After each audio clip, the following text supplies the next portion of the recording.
Hello everyone, I hope so आप सब लोग ठीक होंगे और अपने स्टडी को एंजॉय कर रहे होंगे। देखिए, आज हम ना इंडियन नेशनल कांग्रेस के महत्वपूर्ण अधिवेशन को देखेंगे। इसके साथ ही हम इसका स्थापना से लेकर साल 1947 तक के सभी घटनाक्रम को देखेंगे, यानी 1885 से लेकर 1947 तक जितने भी अधिवेशन हुए थे उनमें लिए गए जो महत्वपूर्ण कार्य थे और उस अधिवेशन के माध्यम से भारतीय राष्ट्रीयवाद और सामाजिक चेतना को ध्यान में रखते हुए जो कार्य किए जा रहे थे उसको हम विस्तार से डिस्कस करेंगे। ठीक है। अब प्रश्न ये है ना कि आईएनसी का गठन करने की ज़रूरत क्यों पड़ी, आखिर इसकी मकसद क्या था इसका गठन के पीछे। तो था ये कि एक रिटायर ब्रिटिश अधिकारी थे एओ होम। इन्होंने विभिन्न क्षेत्रों के भारतीयों को ना एक साथ एक साथ लाने के लिए एक भूमिका निभाई थी, जिसका मकसद था कि आईएनसी के गठन राष्ट्र निर्माण की प्रक्रिया को बढ़ाने देने के लिए एक दिशा में एक प्रयास था। ठीक है। इसीलिए आईएनसी का गठन किया गया था। अब हम इसके अधिवेशन को देखते हैं कि स्थापना के साथ इसके अधिवेशन जो हुए थे। देखिए, ये मैप के थ्रू बताया गया है कि कौन सा अधिवेशन किस जगह हुआ था। डेट के साथ ये सारी चीज़ें दी गई है, किस डेट में किस जगह, एक मैप के थ्रू आपको बताने की कोशिश किया गया था। आप चिंता ना कीजिएगा, इसका पीडीएफ मैं आपके लिए टेलीग्राम चैनल पर दे दूंगा, जिसका लिंक डिस्क्रिप्शन बॉक्स में आपको मिल जाएगा। वहाँ से आप इसके पीडीएफ को डाउनलोड कर सकते हैं। ठीक है। और आपको जो भी इस पीडीएफ में दिया हुआ है उसको नोट डाउन करने की ज़रूरत नहीं है। एडिशन पॉइंट जो मैं बोल रहा हूँ उसको आप नोट डाउन कीजिए, क्योंकि पीडीएफ जो है मैं एट एज इट आपको अपने टेलीग्राम चैनल में शेयर कर दूंगा, जिसका लिंक आपको डिस्क्रिप्शन बॉक्स में मिल जाएगा। देखिए, हम इसके अधिवेशन को देखते हैं कि इसके स्थापना से लेकर इसके अधिवेशन में के समय क्या क्या घटनाक्रम हुआ था और क्या कार्य हुए थे। शुरुआत करते हैं हम 1885 से।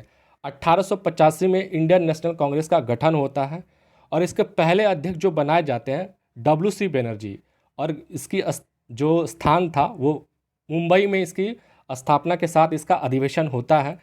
देखिए, डब्ल्यू सी बनर्जी जो है ना वो 1885 से 1885 में और 1892 में कांग्रेस के अध्यक्ष थे। ठीक है। इस अधिवेशन में, यानी कि मुंबई में जो ये अधिवेशन जो बुलाया गया था, जिसके गठन के साथ इसके स्थापना की शुरुआत होते के साथ आईएनसी का एक अधिवेशन का दौर शुरू हुआ। इस पहले अधिवेशन में 72 प्रतिनिधि ने भाग लिया था और ज़्यादातर उस समय था ना कि वकील जो एडवोकेट थे वो उनमें पार्टिसिपेट किए थे, क्योंकि स्टार्टिंग में एक पार्टी बनी थी जिसकी पकड़ ग्रास रूट लेवल पर था नहीं। उसको राष्ट्रीय चेतना और राष्ट्रवाद को जगाने के लिए लोगों को उस पर जोड़ना था। तो एक बुद्धिजीवी वर्ग इकट्ठा होकर एक पार्टी का गठन करते हैं जो भारत को किस दिशा में ले जाना है कि उनको एक साथ जोड़कर स्वतंत्रता संग्राम में उनकी भूमिका को सुनिश्चित किया जा सके और आज़ादी को पाने में सबका अहम रोल प्ले हो सके। इसके लिए एक पार्टी का गठन किया गया था और एक नेतृत्व के साथ इसका संचालन किया गया था। और इसमें एक संकल्प लिया गया था ना कि क्या था कि भारत के हर क्षेत्र के कोने कोने में ना उसका जो है अधिवेशन आयोजित किया जाएगा। ठीक है। और उसी के क्षेत्र जहाँ पे वो अधिवेशन होगा, ये सुनिश्चित किया गया था कि ऐसा हो कि उसी क्षेत्र से ताल्लुक़ रखने वाला कोई शख्स उस अधिवेशन का अध्यक्ष करे। ऐसा इन्होंने अपने जो स्थापना के टाइम में एक सुनिश्चित किया गया था। ठीक है। अब इसमें यह था कि स्टार्टिंग में ना इंडियन नेशनल कांग्रेस का जो नाम था वो भारतीय राष्ट्रीय संघ था, परंतु जो दादा भाई नौरोजी थे ना उनके सुझाव पर इसका नाम भारतीय राष्ट्रीय कांग्रेस इंडियन नेशनल कांग्रेस यानी कि आईएनसी रखा गया था, दादा भाई नौरोजी के सुझाव पर। ठीक है। नेक्स्ट है 1886। इसका स्थान जो था अधिवेशन का वो कलकत्ता था और दादा भाई नौरोजी जो थे इसके अध्यक्ष चुने गए थे या बने थे। देखिए, जो दादा भाई नौरोजी थे ना वो इंडियन नेशनल कांग्रेस के 3 बार अध्यक्ष बने थे, 1886 में, 1893 में और 1906 में इसके अध्यक्ष बने थे। उसके बाद बारी आती है 1887 में, ये मद्रास में हुआ था और बदरुद्दीन तैयब जो थे वो इसके अध्यक्ष थे और ये जो थे ना पहले मुस्लिम अध्यक्ष थे आईएनसी के। मतलब क्वेश्चन आते हैं कि आईएनसी के बनने वाले पहले मुस्लिम अध्यक्ष कौन थे? बदरुद्दीन तैयब जी थे, ये पहले मुस्लिम अध्यक्ष थे। और पहले जो अंग्रेज, अगर कहे कि पहला जो अंग्रेज था वो कौन था जो आईएनसी का अध्यक्ष बना था, वो जॉर्ज यूले था। ठीक है। और जो पहली महिला थी जो आईएनसी अध्यक्ष बनी थी वो एनी बेसेंट थी। ठीक है। इसको हम आगे डिस्कस करेंगे, जैसे जैसे ये अधिवेशन में आएंगे ये इनके नाम आ जाएंगे। लेकिन एक जगह मैं इनको डिस्कस कर देता हूँ ताकि एक डाटा आपको आसानी से याद हो सके। पहले अंग्रेज जो थे यूले थे। पहली महिला जो थी एनी बेसेंट थी। याद रखिएगा एनी बेसेंट जो थी वो भारतीय नहीं थी, ठीक है। लेकिन अगर कोई पूछे कि पहली भारतीय महिला अध्यक्ष कौन थी, वो सरोजिनी नायडू जी थी, ठीक है। पहली महिला अध्यक्ष पूछे तो एनी बेसेंट। अगर क्वेश्चन में देखिए, इससे जुड़े क्वेश्चन ना आपको हर एक कॉम्पिटिटिव एग्जाम में पूछते ही पूछते हैं। ये मॉडर्न हिस्ट्री का एक फेमस टॉपिक है, ऐसा टॉपिक है जो आप किसी भी कॉम्पिटिटिव एग्जाम की तैयारी करो, खासकर सिविल सर्विसेज में इससे जुड़े प्रश्न जो है पूछे ही जाते हैं। अधिवेशन से लेकर हो या अधिवेशन में किए गए कार्य को लेकर हो या स्थान कहाँ पे हुआ था वो मैचिंग के लिए आ सकता है, और यह अधिवेशन में किस किस कौन से अध्यक्ष हुए थे। अब ये प्रश्न होता कई बार देखा जा रहा है कि पीसीएस का भी ये ट्रेंड बन गया है। क्या होता है कि 4-5 नाम हुए होते हैं और उसमें से प्रश्न पूछा जाता है कि इसमें से कौन कौन जो थे आईएनसी का अध्यक्ष नहीं थे, ठीक है। लास्ट के पीसीएस पेपर में आपने रिसेंटली जो हुए हैं, आप अगर उसको उठाइएगा एनालाइज कीजिएगा तो आपको ये क्वेश्चन देखने को मिलेंगे। तो ठीक है, तो आप इन सारे जितने भी अधिवेशन हुए और उसके अध्यक्ष हुए थे और उस अधिवेशन में क्या क्या इंपॉर्टेंट काम था, ये 3 चीज़ को याद करना, और कुछ भी देखने की ज़रूरत नहीं है। बस आपको एक क्रोनोलॉजी याद होना चाहिए कि किस समय क्या अधिवेशन हुआ था, अध्यक्ष कौन चुने गए थे और अधिवेशन में क्या कार्य हुआ था। बस इससे ज़्यादा आपको ना देखने की कोई ज़रूरत है और ना कोई याद करने की कोई ज़रूरत है, और इसको रटने की कोई ज़रूरत नहीं है। 2-3 बार आप देख लोगे ना, आपको क्रोनोलॉजी के साथ और इसके जो काम थे वो भी याद हो जाएंगे, ठीक है। अब हम चलते हैं अपने नेक्स्ट में, वो है 1888 में इसका अधिवेशन इलाहाबाद में हुआ था। तब के इलाहाबाद और अभी के प्रयागराज, ठीक है। अब तो इसका नाम बदल गया है, प्रयागराज हो गया है, लेकिन पहले 1888 में इसका नाम इलाहाबाद ही था और जॉर्ज उले इसके अध्यक्ष थे इस अधिवेशन के। जैसा हमने पहले बात किया था, ये पहले अंग्रेज अध्यक्ष थे आईएनसी के, ठीक है। इस अधिवेशन में क्या हुआ था कि हाँ, ये यूले जो थे अध्यक्ष बने थे, और ये भी प्रश्न उठता है कि कितने अंग्रेज थे और कितने टाइम जो थे आईएनसी के अध्यक्ष थे। यूले 88 में थे, वेडरंडन जो थे ना 89 में थे और 9010 में थे। ये वेडरबन जो थे वो 2 बार अध्यक्ष थे आईएनसी के, ठीक है।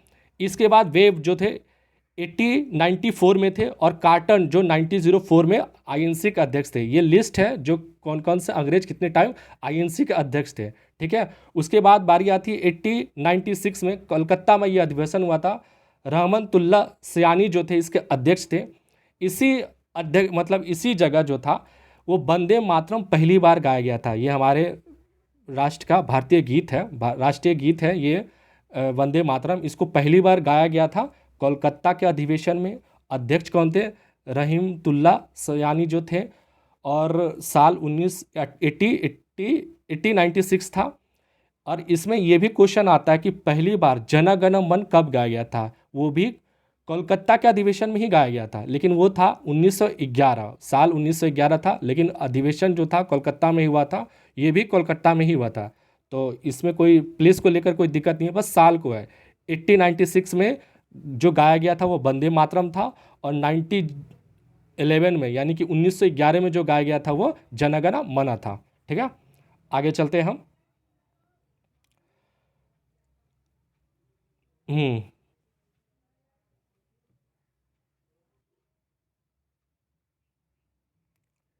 1897 में अब इसके जो स्थापना मतलब अधिवेशन का जगह था वो अमरावती था। श्री शंकर नारायण इसके अध्यक्ष थे। इसके बाद आता है 1905, ठीक है। 1905 में वाराणसी में इसका आयोजन किया जाता है, और जिसके अध्यक्ष थे गोपाल कृष्ण गोखले, ठीक है। देखिए आईएनसी का जो वाराणसी का जो अधिवेशन होता है ना 1905 में, ठीक है, ये वही साल है 1905 जब बंगाल का विभाजन होता है, ठीक है। बंगाल का पार्टीशन किया जाता है 1905 में, और पूर्वी बंगाल और पश्चिमी बंगाल में 2 भागों में इसका विभाजन किया जाता है। साल 1905 में ही ना स्वदेशी आंदोलन की घोषणा की जाती है इसके विरुद्ध में, विभाजन के विरुद्ध में, और उसी स्वदेशी आंदोलन का समर्थन किया जाता है इस अधिवेशन में 1905 में। 1905 का ये अधिवेशन काफ़ी इंपॉर्टेंट इसलिए हो जाता है कि उसी समय बंगाल का विभाजन हुआ था, पूर्वी बंगाल और पश्चिमी बंगाल। क्योंकि विभाजन इसलिए हो गया था, राष्ट्रीय जागृति का चेतना का केंद्र बन चुका था बंगाल, और ब्रिटिश को ये पसंद नहीं आ रहा था, और स्वतंत्रता आंदोलन का जो एक उस समय ना एक चेतना का केंद्र बन चुका था बंगाल, और काफ़ी ज़्यादा राष्ट्रवाद की भावना फैल रही थी। इसलिए इस चीज़ों को देखते हुए अंग्रेज़ों के द्वारा 1905 में बंगाल का विभाजन किया गया था, पूर्वी बंगाल और पश्चिमी बंगाल के रूप में। ठीक है, अब बारी आती है 1906 की, 1906। ये कोलकाता में हुआ था और दादा भाई नौरोजी जो थे इसके अध्यक्ष थे।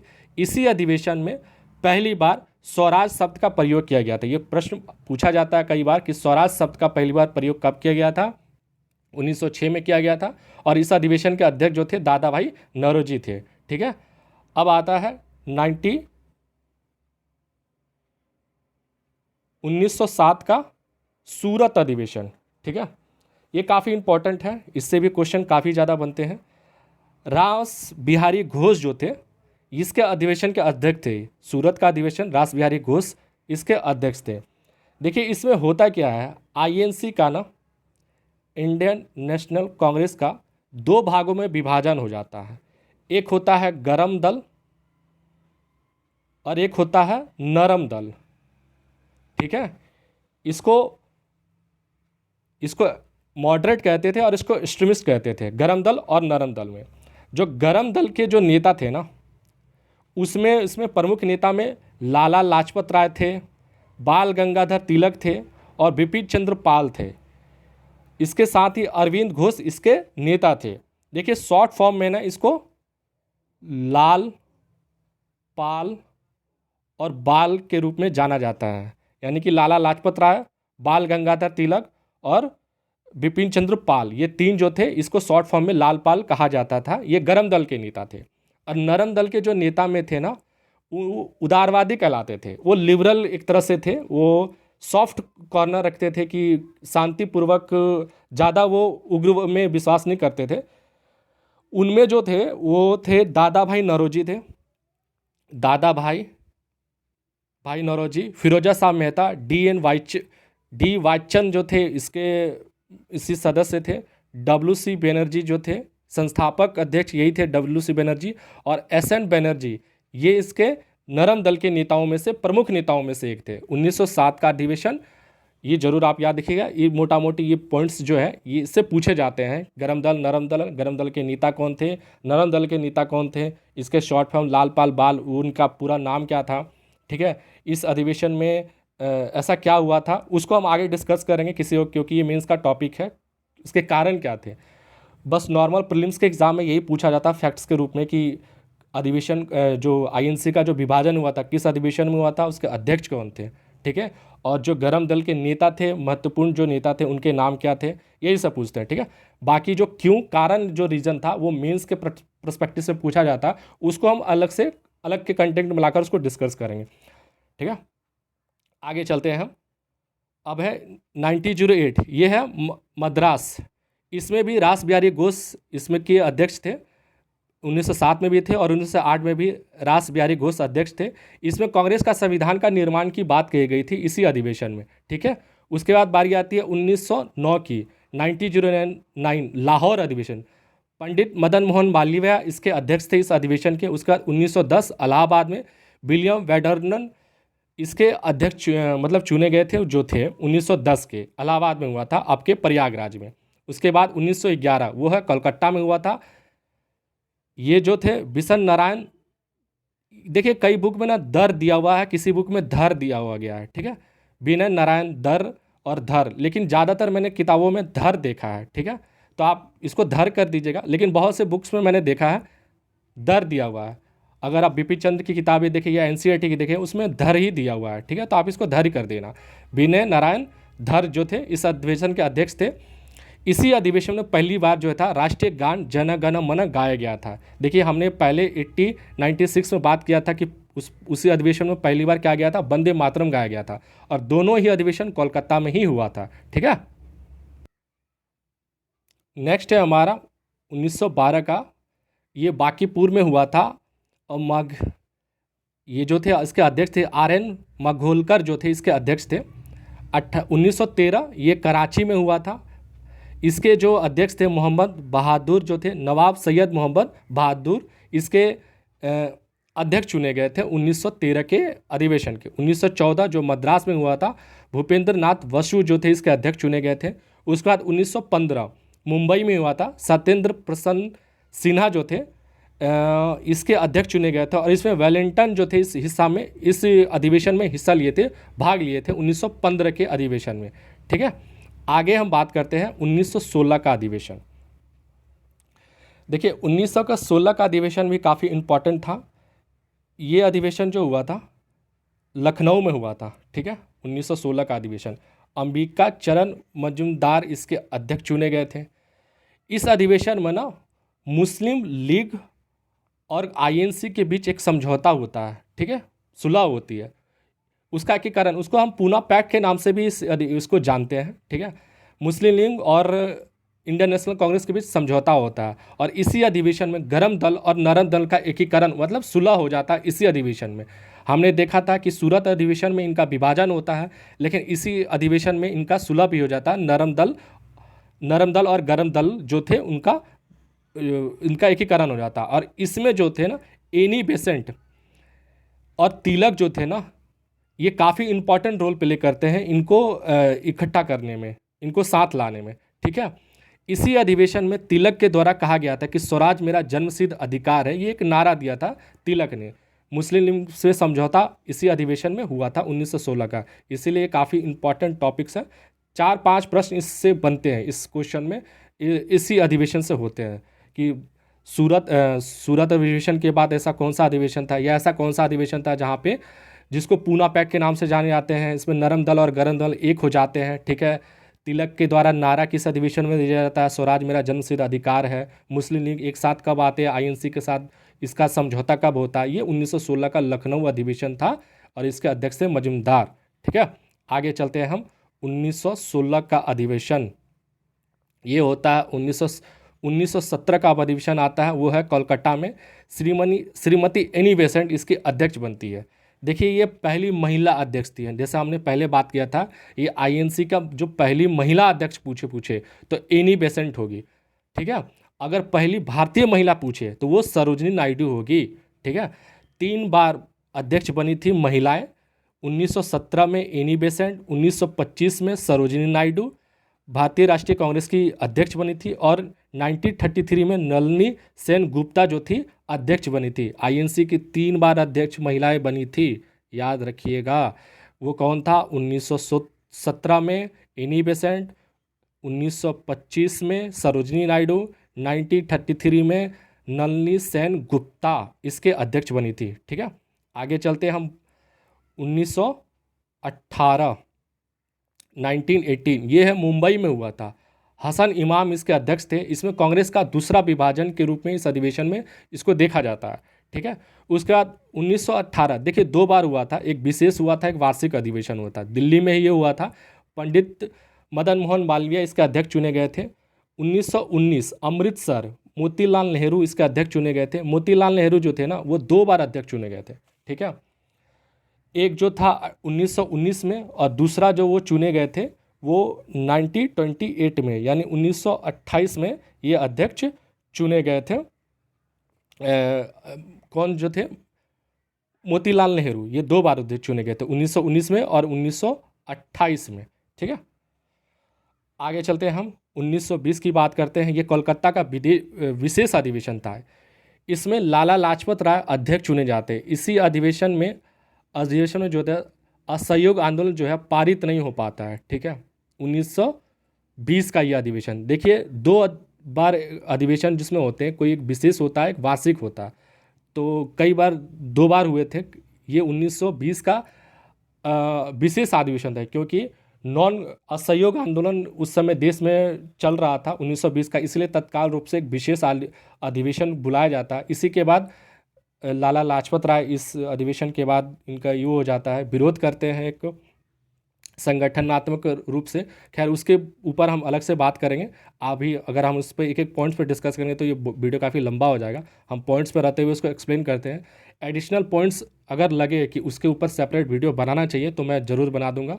ठीक है, और हाँ, आप अपना फीडबैक ज़रूर दिया करो कि इसमें और किस तरह से इसको सुधारने की ज़रूरत है या और किस तरह से आपको चाहिए। अपना फीडबैक कमेंट बॉक्स में ज़रूर दीजिए, ताकि मुझे भी एक मोटिवेशन मिलता कि हाँ, आप इससे कनेक्ट हो पा रहे हैं या जो भी डिलीवर किया जा रहा है। हालांकि एकेडमी फॉर जनरल स्टडी का काम क्वालिटी ऑफ एजुकेशंस को डिलीवर करना। हम लेट हो सकते हैं, वीडियो लेट आ सकता है, लेकिन जब भी वीडियो आएगा हर एक कंटेंट को अच्छे से आपके एग्ज़ाम ओरिएंटेड ही होगा। उसमें कोई भी ऐसा कुछ नहीं होगा कि आप पूरा वीडियो स्लाइड देख रहे हो और उसमें से कुछ भी एग्जामिनेशन पर्सपेक्टिव में यूज़फुल ना हो, ऐसा कभी नहीं होगा। हमारा पूरा ध्यान एग्ज़ाम ओरिएंटेड ही होता है, ठीक है। और ऐसा कुछ नहीं है कि अगर आप इसको स्लाइड को पढ़ेंगे तो इससे क्वेश्चंस नहीं आ रहे। मैं वही क्वेश्चंस, वही टॉपिक उठाता हूँ, चाहे वो मॉडर्न हिस्ट्री हो या पॉलिटी हो, जिससे क्वेश्चन बन रहे हैं, ठीक है। अब बात करते हैं हमारा 1920 का वार्षिक अधिवेशन, वो नागपुर में हुआ था। वीर राघवचारी इसके अध्यक्ष थे। असहयोग आंदोलन इसमें पारित हो गया था। असहयोग जो प्रस्ताव था उसमें ये पारित हो गया था, ठीक है, इसी अधिवेशन में। इसके बाद ये कांग्रेस द्वारा पहली बार भाषाई आधार पर जो प्रांतों का गठन किया गया था इस अधिवेशन में। कांग्रेस संविधान में परिवर्तन आया था इसी अधिवेशन में, 1920 के अधिवेशन में। 1922 ये गया बिहार में इसका अधिवेशन का आयोजन किया गया था। देशबंधु चित्तरंजन दास इसके अध्यक्ष थे। बीपीएससी में काफ़ी क्वेश्चन इसको पूछे जाते हैं, बीपीएससी हो चाहे जेपीएससी हो, बिहार का ये गया अधिवेशन जरूर पूछा जाता है, काफ़ी बार पूछा गया है। हालांकि इंपॉर्टेंट सारे हैं, लेकिन चूँकि ये गया बिहार में हुआ था इसीलिए काफ़ी बीपीएससी का फेवरेट टॉपिक है, फेवरेट अधिवेशन है। 1923 का दिल्ली में हुआ था। अब्दुल कलाम आज़ाद, देखिए जब अब्दुल कलाम आज़ाद अध्यक्ष बने थे वो सबसे युवा अध्यक्ष थे आईएनसी के बनने वाले। 1924 का बेलगांव कर्नाटक में हुआ था और महात्मा गांधी इसके अध्यक्ष चुने गए थे। एकमात्र एक ही बार महात्मा गांधी आईएनसी के अध्यक्ष बने थे, ये भी काफ़ी इंपॉर्टेंट है। क्वेश्चन आता है कि महात्मा गांधी किस अधिवेशन की अध्यक्षता किए थे। बेलगांव कर्नाटक में हुआ था और 1924 में हुआ था, ठीक है। 1925 आगे जो है 1925 का कानपुर, श्रीमती सरोजिनी नायडू, देखिए ये पहली भारतीय महिला जो थी आईएनसी की अध्यक्ष बनी थी। इससे पहले हमने पूछा था, हमने डिस्कस किया था कि पहली महिला अध्यक्ष कौन थी, वो एनी बेसेंट थी। पहली भारतीय महिला अध्यक्ष कौन थी, सरोजिनी नायडू। 1925 कानपुर का अधिवेशन, ठीक है। 1916 जो था गुवाहाटी में हुआ था, 16 बोल रहा हूँ। 1926 1926 गुवाहाटी में इसका आयोजन किया गया था। श्रीनिवास आयगर जो थे इसके अध्यक्ष थे और इसमें सभी जो सदस्य थे ना उनके लिए खादी अनिवार्य कर दिया गया था, क्योंकि उस पर खादी का जोर दिया गया था। नॉन कॉपरेशन में मतलब असहयोग आंदोलन में स्वदेशी के ऊपर काफ़ी ज़्यादा जोर दिया गया था। विदेशी वस्त्र जो कपड़े थे उनका बहिष्कार करने के पे जोर दिया गया था और इसीलिए शुरुआत जो की थी हुआ था आईएनसी का, वो अपने सदस्यों से ही शुरुआत था और उनके सदस्यों को ये अनिवार्य किया गया था कि आप जो खादी के कपड़े ही पहनिए, उसको बढ़ावा देने के लिए, ठीक है। उसके बाद 1927 1927 मद्रास में हुआ था। अंसारी जो थे इसके अध्यक्ष चुने गए थे। पूर्ण स्वाधीनता की मांग इसी अधिवेशन में की गई थी। उसके बाद 1928 1928 ये कोलकाता में हुआ था और पंडित मोतीलाल नेहरू इसके अध्यक्ष चुने गए थे। इसके बाद है 1929 का ये लाहौर अधिवेशन, पंडित जवाहरलाल नेहरू इसके अध्यक्ष चुने गए थे। इसी अधिवेशन में पूर्ण स्वराज प्रस्ताव पारित हुआ था। इस अधिवेशन में 26 जनवरी 1930 को स्वतंत्रता दिवस मनाने का निश्चय किया गया था इसी अधिवेशन में, ठीक है। तब से जो 26 जनवरी को हम गणतंत्र दिवस के रूप में देखते हैं, इसकी शुरुआत जो परंपरा थी ये इसी समय शुरू हुई थी और यहीं से सुनिश्चित किया गया था कि 26 जनवरी को हम स्वतंत्रता दिवस के रूप में मनाएंगे, ठीक है। और जब देश आज़ाद हुआ तो 26 जनवरी को हम गणतंत्र दिवस के रूप में मनाते हैं, ठीक है। उसके बाद 1931 का कराची अधिवेशन था। सरदार वल्लभ भाई पटेल इसके अध्यक्ष थे।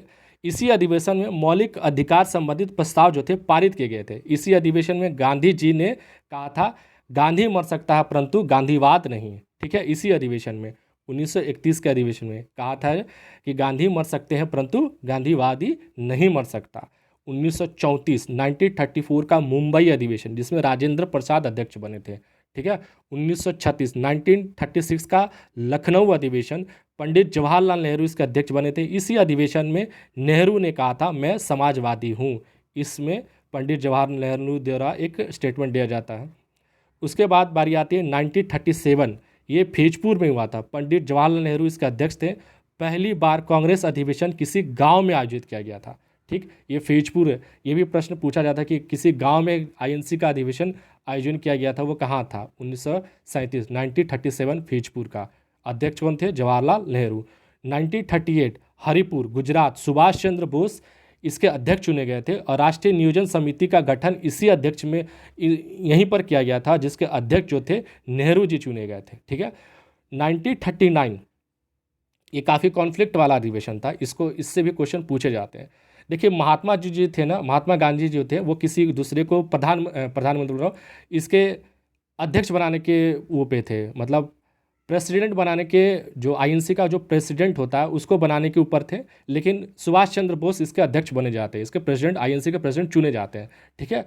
तो महात्मा गांधी से कुछ विवाद होने के बाद सुभाष चंद्र बोस जो थे वो इससे त्यागपत्र दे देते हैं, मतलब चुने जाते हैं सुभाष चंद्र बोस अध्यक्ष, इसके प्रेसिडेंट चुने जाते हैं आईएनसी के, लेकिन विवादों के कारण वो इस्तीफा दे देते हैं, जिसके बाद राजेंद्र प्रसाद इसके अध्यक्ष चुने जाते हैं। ये कहाँ होता है? त्रिपुरी जो है ये जबलपुर के पास मध्य प्रदेश में है। ठीक है। 1940 का रामगढ़ अधिवेशन जेपीएससी के लिए काफ़ी इंपॉर्टेंट। ठीक है। और बीपीएससी में भी ये क्वेश्चन पूछे जाते हैं। अब्दुल कलाम आज़ाद इसके अध्यक्ष थे 1940 का अधिवेशन में।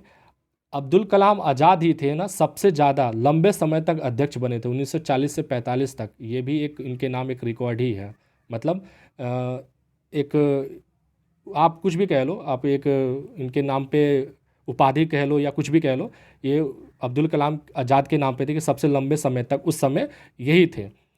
उसके बाद बारी आती है 1946 की, 1946 जवाहरलाल नेहरू इसके अध्यक्ष थे। ठीक है। उसके बाद 1946 से ये मेरठ में होता है इसका अधिवेशन। जेपी कृपलानी इसके अध्यक्ष चुने गए थे और तब आज़ादी तक ये ही अध्यक्ष होते हैं। ये कई बार क्वेश्चन पूछा था बीपीएससी में, ये बहुत बार क्वेश्चन पूछा जाता है। आज़ादी के समय आईएनसी इंडियन नेशनल कांग्रेस का अध्यक्ष कौन थे? वो कौन था? जेपी कृपलानी थे। और दिसंबर 1947 में एक विशेष अधिवेशन दिल्ली में आयोजन किया जाता है, जिसका अध्यक्ष राजेंद्र प्रसाद चुने जाते हैं। फ्रेंड्स, इस प्रकार हमने आईएनसी के सभी इंपॉर्टेंस अधिवेशन को देखा, प्लेस को देखा, वर्ष को देखा, उस अधिवेशन में लिए हुए जो कार्य थे उस सारे इंपॉर्टेंस कार्य को हमने देखा। Friends, academy for general study के आप टेलीग्राम चैनल को जरूर ज्वाइन कीजिए, जिसका पीडीएफ आपको वहाँ मिल जाएगा। उसके फेसबुक पेज पे आप जुड़िए, जिसमें बहुत सारे आर्टिकल जीएस के करंट अफेयर्स और बहुत सारे इंपॉर्टेंट आर्टिकल वहाँ शेयर किए जाते हैं, और इन सबों का जो पीडीएफ है आपको टेलीग्राम पर चैनल पर भी मिल जाएगा। फ्रेंड्स, अगर आपको ये वीडियो पसंद आया हो तो आप हमारे चैनल को सब्सक्राइब करें, लाइक करें और शेयर करें। एकेडमी फॉर जनरल स्टडी हमेशा क्वालिटी ऑफ एजुकेशन डिलीवर करने के लिए लगा रहता है। Thank you.